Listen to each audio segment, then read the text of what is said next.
हम आज जिस जगह पर मौजूद हैं ये एक यूनिवर्सिटी है, कम्युनिटी डेवलपमेंट यूनिवर्सिटी। बाज़ाहिर दिखने में तो ये एक आम सी यूनिवर्सिटी है, लेकिन इसे हम कह सकते हैं कि पहली क्वेटा की माहौल दोस्त यूनिवर्सिटी है। यहाँ पर जो तमाम तर जो रिसोर्सेज हैं वो हम अगर उसके हवाले से बात करें तो यहाँ पर जो पानी का निज़ाम है वो बारिश के पानी को स्टोर करके पानी का इस्तेमाल किया जाता है। जो बिजली है वो सोलर और हवा की मदद से जो है वो बिजली तैयार की जाती है। जो गैस है वो यहाँ पर बायोगैस है। उसके अलावा जो तमाम तर जो इमारत है इस पर कंस्ट्रक्शन की जो कॉस्ट है, जो पैसे हैं उसको बचाने के लिए जो है वह यहाँ पर गारे और मिट्टी से जो है ये तमाम तर यूनिवर्सिटी का जो है वो क़याम अमल में लाया गया। हमारे साथ मौजूद हैं इनके हेड, इनसे हम बात करते हैं। सरदार साहब ये बताइएगा कि क्या कहेंगे, किस तरह से ये आइडिया आया कि माहौल दोस्त यूनिवर्सिटी होनी चाहिए और किस तरह से इसको माहौल दोस्त बनाया आपने? बहुत शुक्रिया सर आपका। जब गवर्नमेंट ऑफ बलूचिस्तान ने हमें ये 4 एकड़ ज़मीन अलॉट की, तो जब हम यहाँ पे आए तो यहाँ पे रास्ते का एक इशू रहा कि रास्ता नहीं, हमारे पास पानी नहीं था, गैस नहीं और बिजली नहीं। तो ये सारे जो आम तौर पे हम सोचा जाता है ये मसाइल हैं, लेकिन हमने इनको मसाइल नहीं समझा, इनको हमने चैलेंज समझा। और जब भी आप चैलेंज को डील करते हैं तो अपॉर्चुनिटीज़ में कन्वर्ट होता है। पानी एक बुनियादी चीज़ है और लाजिम होता है, पानी से ज़िंदगी है। तो हमने जब इसको यहाँ देखा तो पानी का एक बहुत बड़ा चैलेंज था। और जो हमने नॉर्मली स्टार्ट किया कि हमने अपना ट्रैक्टर ख़रीदा, लेकिन ट्रैक्टर एक लॉन्ग टर्म नहीं था, सोल्यूशन नहीं था। और साथ साथ ट्यूबवेल का एक सोल्यूशन था, लेकिन वो भी हम समझते हैं कि क्योंकि पानी के रिसोर्सेज वैसे ही कोयटा में बहुत कम है और आप और ट्यूबवेल लगा के और भी पानी को आप इस्तेमाल कर रहे हैं, तो वो भी कोई मसले का हल नहीं था। तो हमने एक स्टडी की कि कोयटा में बारिशें कितनी होती हैं। तो अकॉर्डिंग टू जो हमें डेटा मिला, जो मैं बहुत एक ड्राफ्ट डेटा की बात करूँगा, बहुत रफ सा डेटा मिला, जिसके मुताबिक 220 मिलीमीटर बारिश एवरेज होती है, हर साल होती है। मगर वो पानी जाता कहाँ है? वो आमतौर पे पानी ज़ाया हो जाता है नालियों में, रोडों पे और नदी नालों में। तो हमने कहा कि क्यों ना इस पानी को, जो हमने छतें बनाई हैं, उन छतों के ज़रिए हमने परनाला बनाया और परनाले को पाइप से लिंक करके हमने 1000 गैलन का टैंक बना दिया।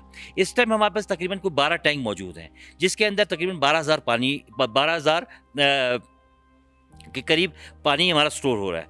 मगर ये पानी कहीं गुना ज़्यादा हो सकता था अगर हमारे पास वसाइल होते हैं, तो हम और भी पानी को स्टोर करते। तो ये रेन हार्वेस्टिंग मॉडल कहलाते हैं। अब इसका पानी हम एग्रीकल्चर के लिए और डोमेस्टिक यूज़ के लिए हम इस्तेमाल कर रहे हैं।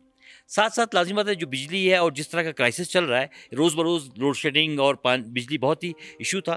तो हमने कहा कि हमने जब स्टडी किया इस इलाके को, तो पता चला कि कोयटा में 7 घंटे का दिन मौजूद है और 365 दिन में से 300 दिन मुकम्मल सूरज मौजूद है।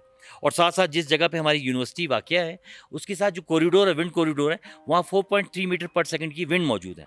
तो हमने ना सिर्फ विंड को और सोलर को इस्तेमाल करते हुए 12 किलोवाट की अपनी बिजली बनाई, जो हमारी ऑलमोस्ट तमाम रिक्वायरमेंट को फुलफ़िल कर रहा है और नीड को फुलफ़िल कर रहा है। थर्ड ये था कि जहाँ पे जिस इलाके में हम आए, वहाँ पूरा अल्लाह ताला का इकोसिस्टम मौजूद है, जहाँ पे मुख्तलिफ़ जड़ी-बूटियाँ हैं, मुख्तलिफ़ जानवर हैं और यहाँ पे मुख्तलिफ़ किस्म के हशरात भी मौजूद थे, जिसमें साँप, बिच्छू भी थे।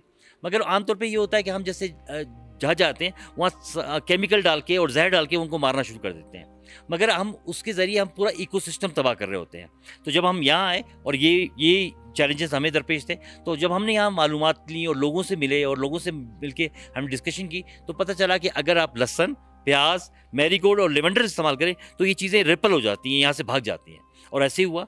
अब हमें इस जगह पे रहते हुए 15 साल हो गए हैं और ये चीज़ें ना, मतलब मैं ये नहीं कह रहा हूँ ख़त्म हो गई, बहुत कम हो गई और यहाँ से रिपल हो गई। तो ये हम लहसुन यहाँ लगाते हैं, नवंबर दिसंबर में लहसुन लगाते हैं और अप टू जून तक यहाँ ये चीज़ें मौजूद होती हैं। जहाँ तक दरख्तों की बात रही, हमने ऐसे दरख्त लगाए जो कम से कम पानी पीते हैं, लो डेल्टा क्रॉप्स कहलाते हैं और लोकल हैं, यहाँ से यहीं के हैं। तीसरी बात है, ये एज अ विंड ब्रेकर भी इस्तेमाल हो रहे हैं और एज वेल एज हमारे कमरों को गर्मियों में ठंडा और सर्दियों में गर्म रखते हैं। चौथी बात ये थी, जो आपने बायोगैस की बात की, लाज़िम बात है गैस ना होने के बराबर है और रोज़ बरोज़ कम होती जा रही है। तो हमने कहा कि अपना हम क्या इसका अल्टरनेटिव सोल्यूशन निकालें। तो उसके लिए हमने गोबर गैस, जिसको बायोगैस कहते हैं, वो इस्तेमाल की, जिसमें काऊ डंग और पानी से हम गैस बना सकते हैं। इस टाइम हमारे पास तकरीबन 6 यूनिट्स हमारे पास हैं, जिसके अंदर काऊ डंग और पानी के ज़रिए हम गैस बनाते हैं। न सिर्फ गैस बनाते हैं, हमें ऑर्गेनिक मैन्योर भी मिल रहा होता है, जो खाद होती है, प्योर खाद होती है, जिसमें 70% पोटाश होता है। उसको हम लेके हम ज़मीन पे अपनी एग्रीकल्चर के लिए इस्तेमाल कर रहे हैं। अच्छा सर, ये बताएगा कि हम देख रहे हैं कि यहाँ पर आपका अपना जो लाइफ स्टॉक है उसका भी सिस्टम मौजूद है, मुख्तलिफ आपने सब्जियाँ उगाई हैं, तो इससे ज़र मुबादला आप किस तरह से कमा रहे हैं, इसकी थोड़ी सी डिटेल बताएगा। जी, बेसिकली ये ज़मीन तो लाज़िम बात है, अगर आप चाहें, क्योंकि जो भी पानी आपके पास मौजूद है, जैसे मैंने आपसे कहा कि किचन का पानी हमारे पास बहुत बड़ा मिकदार में होता है जो ज़ाया हो जाता है, जो पानी नालियों में डाल देते हैं। हम उसी पानी को रिसाइकिल करके हम अपनी किचन गार्डनिंग के लिए तौर पे इस्तेमाल कर रहे हैं। हम अपनी भिंडियाँ, बैंगन, मुख्तलिफ़ किस्म की सब्ज़ियाँ जो सीज़न की होती हैं, वो ग्रो करते हैं और उससे ना सिर्फ अपनी किचन की ज़रूरतें ही पूरी करते हैं, जो एक्सेस में होती है उसको हम सेल आउट कर देते हैं और उससे हम अपना रेवेन्यू जनरेट करते हैं, जिससे हम अपने मुख्तलिफ़ कोर्सेज़ और मुख्तलिफ़ प्रोग्राम स्टार्ट करते हैं। दूसरी बात, जहाँ तक आपने बात रही लाइफ स्टॉक की, तो बलूचिस्तान का 40% रेवेन्यू लाइफ स्टॉक से आता है, तो क्यों नहीं अदारे इस पे काम हो सकते हैं। तो जब हमने तकरीबन 4 साल पहले इसको इनिशिएट किया और हर साल एवरेज हम 10 से 12 लाख रुपए इससे जनरेट करते हैं। ना सिर्फ उनकी खुराक की ज़रूरतें पूरी करते हैं और साथ-साथ अपने कोर्सेज़ और अपनी एक्टिविटीज़ में उन पैसों को इस्तेमाल कर सकते हैं। हमारे पास अपनी मुर्गियाँ भी हैं, जिससे हम हर साल, हर माह अंडे भी हासिल कर सकते हैं, जो ऑर्गेनिक है और जो हमें खुद पता है कि ये और मतलब हमने खुद पाली हैं मुर्गियाँ, और साथ-साथ हमारी अपनी किचन की ज़रूरतों को पूरा करते हैं और इसके अलावा एक्सेस को हम सेल आउट कर देते हैं और उससे भी हम रेवेन्यू जनरेट करते हैं।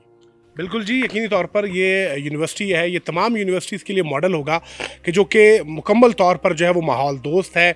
इसके अलावा ये ना सिर्फ जो है वो अपनी ज़रूरतों को पूरा कर रहे हैं, बल्कि इन्हीं लाइफ स्टॉक के ज़रिए, इन्हीं सब्जियों के ज़रिए जो है ये अपने लिए रेवेन्यू भी जनरेट कर रहे हैं। तो ये यकीनी तौर पर तमाम यूनिवर्सिटीज़ के लिए एक मॉडल होगा और बाकी जो तमाम यूनिवर्सिटी जो मुख्तलिफ चीज़ों पर जो है इन्हिसार उनका होता है, तो उस हवाले से हम देखते हैं कि ये यूनिवर्सिटीज़ माहौल दोस्त होने के साथ साथ जो है वो तमाम यूनिवर्सिटीज़ के लिए एक रोल मॉडल की हैसियत भी रखती हैं। जी।